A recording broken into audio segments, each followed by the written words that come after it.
Acara ini dipersembahkan oleh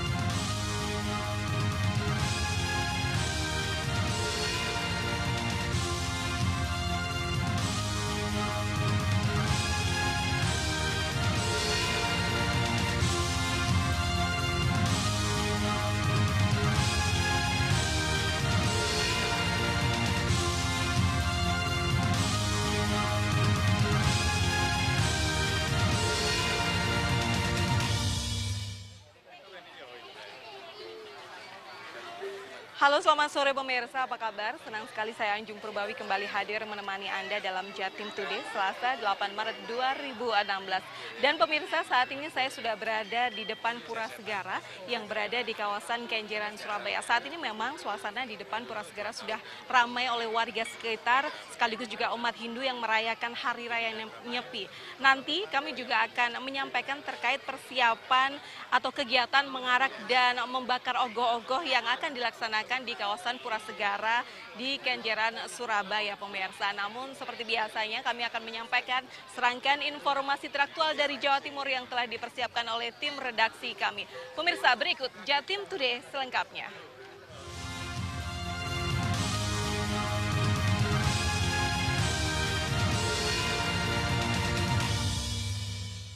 Ya pemirsa, informasi pertama terkait aksi dilakukan oleh masa Forum Umat Islam atau FUI di kawasan lokalisasi tepatnya Balong Cangkring, Mojokerto yang diwarnai kericuhan. Meski demikian pemirsa, kericuhan yang terjadi antara preman dan masa pendemo ini berhasil diredam oleh aparat kepolisian.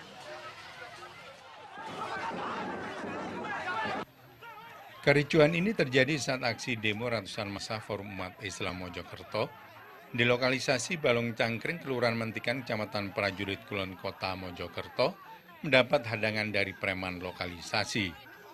Seorang preman yang melakukan perlawanan dan penghadangan terhadap aksi demo tersebut sempat diseret ke tengah massa dan dipukuli beramai-ramai. Aparat kepolisian yang berada di lokasi segera mengamankan preman dan menghalau massa dari lokalisasi. Sebelumnya ratusan massa tersebut melakukan aksi long march dari alun-alun kota Mojokerto menuju lokalisasi Balong Cangkring.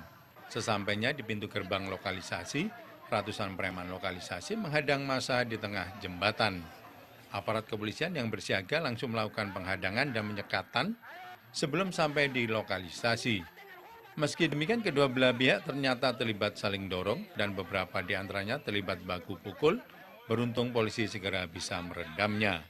Sementara itu, Teguh Staryanto, Ketua Yayasan Majapahit, membantah bila Balong Cangkring merupakan komplek lokalisasi, tapi sebuah yayasan Majapahit yang mengurusi orang-orang dengan berbagai masalah sosial. Dari Kota Mojokerto, Solahuddin, MNC Media melaporkan.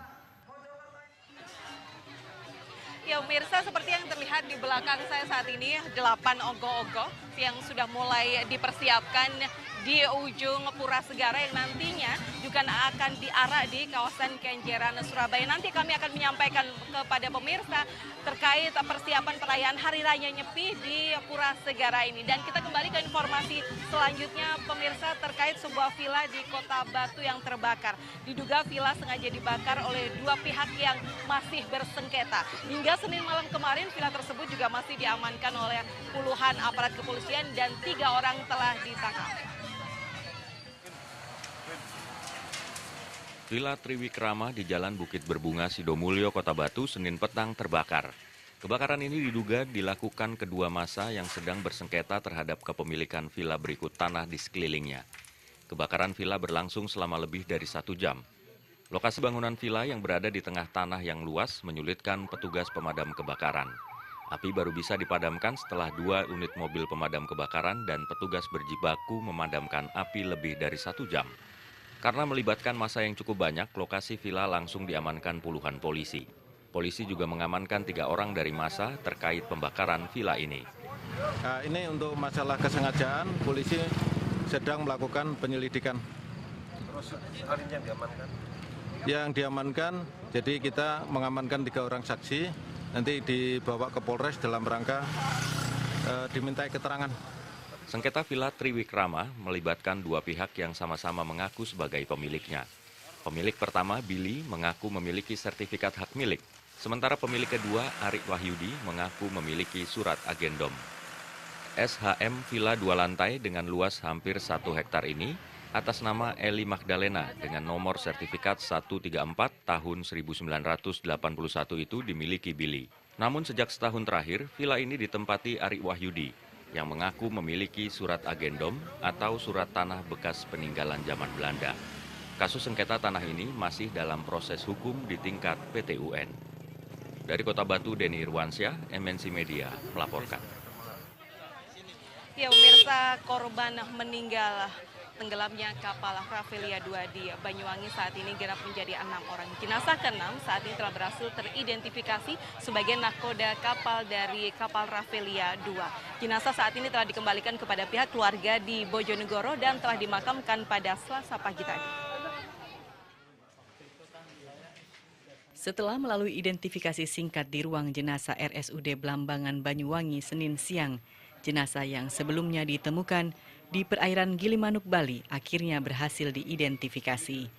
Dari data kartu tanda penduduk dan surat izin mengemudi yang terdapat di dompet saku korban, diketahui bernama Bambang Suryono Hadi. Identifikasi ini juga diperkuat dari keterangan keluarga korban setelah dihadirkan dan melihat langsung jenazah di ruang jenazah. Jenazah Kapten Bambang yang merupakan nahkoda kapal Rafflesia 2 ditemukan mengapung di perairan pantai Gilimanuk, Bali, berjarak 3 mil dari lokasi tenggelamnya kapal. Jenazah Bambang ditemukan oleh ABK kapal Seira Domar saat menempuh perjalanan di Selat Bali dari Pelabuhan Ketapang Banyuwangi menuju Pelabuhan Gilimanuk, Bali. Yang pertama kita identifikasi dari ciri-ciri pakaiannya, kemudian dari identitas yang ditemukan yaitu berupa dompet. Di situ ada SIM, ada KTP, ada kartu BPJS. Di situ disebutkan semuanya atas nama Bambang Suryono Hadi. Kemudian kita juga manggil keluarganya, anaknya, kemudian juga anaknya sempat menyaksikan dan benar bahwa itu jenazah adalah orang tuanya. Sementara itu, penyerahan jenazah Kapten kapal KMP Rafflesia 2 kepada keluarganya di Rumah Sakit Umum Daerah Blambangan Banyuwangi dilakukan setelah proses otopsi dan identifikasi oleh tim Disaster Victim Identification DVI Polda Jawa Timur. Berdasarkan data primer dan sekunder tadi, maka label bodi B06 teridentifikasi data AM06 atas nama Bambang Suryono Hadi, usia 57 tahun, alamat Banyuwangi. Jenazah Kapten Bambang Suryono Hadi kemudian dibawa ke rumahnya di Jalan Jaksa Agung Suprapto, Gang Kandam, Kelurahan Karangpacar, Kecamatan Kota Bojonegoro. Rencananya jenazah akan dimakamkan Selasa pagi di pemakaman desa setempat. Dari Banyuwangi dan Bojonegoro, Eko Suryono dan Dedi Mahdi, MNC Media melaporkan. Ya, pemirsa, kekerasan di lingkungan sekolah kembali terjadi. Di Jember, seorang siswa tunarungu dan tunawicara mengalami luka di bagian dada sebelah kanan dan diduga akibat dipukul kakak kelas. Siti Komaria, siswi kelas 3 Sekolah Dasar Negeri Tegal Gede 2 Jember, masih dirawat di Rumah Sakit Bina Sehat Jember lantaran luka benjolan akibat luka di bagian dada kanannya hingga tulang dada kanannya menonjol keluar. Meski kondisinya kini telah berangsur membaik, namun warga Jalan Raya Antirogo, Kecamatan Sumbersari, Jember ini mengaku trauma dan tak mau lagi masuk sekolah. Kasus dugaan penganiayaan terjadi pada 5 Februari lalu. Saat pulang sekolah, korban mengeluh kepada paman dan bibinya karena mengalami sakit di bagian pinggang dan dada. Melalui bahasa isyarat, Siti mengaku dikeroyok dengan cara ditendang pada bagian dada dan punggung oleh 3 siswa kelas 6. Terus ini selama sebulan nggak sekolah atau gimana? Nggak sekolah. Keluhannya apa katanya? Mengeluh sakit terus atau gimana? Sakit terus, panas. Oh, panas. Korban merupakan siswi dengan kekurangan fisik dan diduga sengaja dikucilkan oleh teman-teman lainnya.